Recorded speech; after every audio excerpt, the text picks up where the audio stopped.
Okay guys, welcome back to the Landry Talks football channel. I'm Landry. We are the most active Chelsea YouTube channel with a Swedish accent, so if that's not worth subscribing for, I don't know what is. On top of that, it's actually my birthday today, turning 23, so give me a birthday gift and subscribe to the channel. Today we're going to discuss the latest news on Angerin, Broja, Chalobah, Harvey Vale, Carney Chukwuemeka, Kepa Arrizabalaga, and that's it. So starting off with this. Tino Angerin leaves Chelsea to join Empoli, and the permanent deal will be completed today. Chelsea will have a 50% sell-on clause for Angerin's future sales, and that's via Fabrizio Romano. So overall I think this is a good move. We haven't seen Tino Angerin a lot in the Chelsea shirt, and I don't see him have a future here where he gets a lot of playing time. I don't see him breaking into the starting 11, so just good to get him a move away. I think it's sad when we have these kind of players that just come in and sit on the bench and don't do anything, just goes out for loans. But I guess that's kind of the model that Chelsea has now, that we have some players that come in just to make profit out of them with loans and just sell them on in the future. So that's it on Tino. Moving on to Mike Penders. Official. Mike Penders is a Chelsea player. I don't know what to say about this. I just talked about these kind of players that we sign because of profit, to make them go out on loan and then come back and gain some margins in value and just sell them on. I don't know anything about this Mike Penders guy. If any of you guys know anything about him, please let me know in the comments, because I don't think I'll be that invested in this transfer, because I don't see him getting any kind of playing time anytime soon in Chelsea. So here's Nisar Kinsella about Broja. Refreshing openness from Kieran McKenna here. Interesting to see how Armando Broja's move gets resolved or not. He picked up a minor injury in training in US, one that is being managed but he can play on. So here's where all of this stuff with Broja got turned down. He didn't complete the medical at Ipswich. We talked about this briefly yesterday. I thought it was a clear deal that it was about to be done in the coming days, but this is a complication. So it is a loan move with an obligation to buy for £30 million if Ipswich stays up for the next season in the Premier League. And as I said yesterday, I believe that Armando Broja is a great asset for them to have them stay up another season. But this little ankle or foot injury that he has gotten himself is kind of putting it all on hold. I hope to see this transfer go through, because we don't have any space for Broja this season, especially not if we're moving for a striker this transfer window, as I'm going to discuss later on. And here's even more on the Broja situation. Armando Broja agreed to join Ipswich on a loan.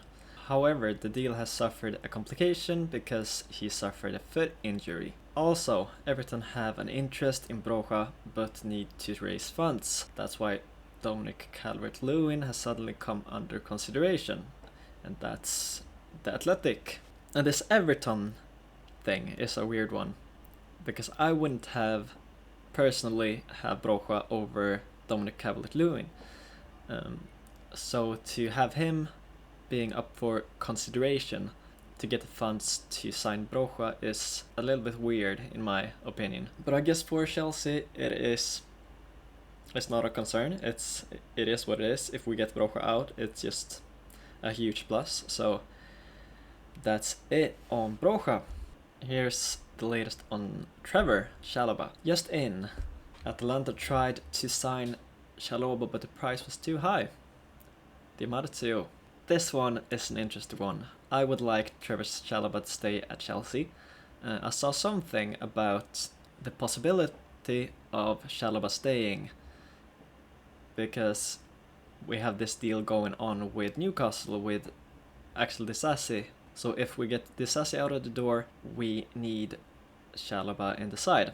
to be a backup for Fofana. So that's kind of the hope that I'm clinging on to. We talked about this briefly yesterday as well, because I just want Chalobah to stay. All the memories that we have with him, and we know that he won Chelsea. Grew up here, academy boy, proper shells, and I just hate to see the way we're doing business where we're just going for pure profit all the time. So I would like Chalobah to stay and just be the kind of outlaw to our rule, to sign everyone for pure profit. He had a really great season last season, so I hope that he can get some playing time.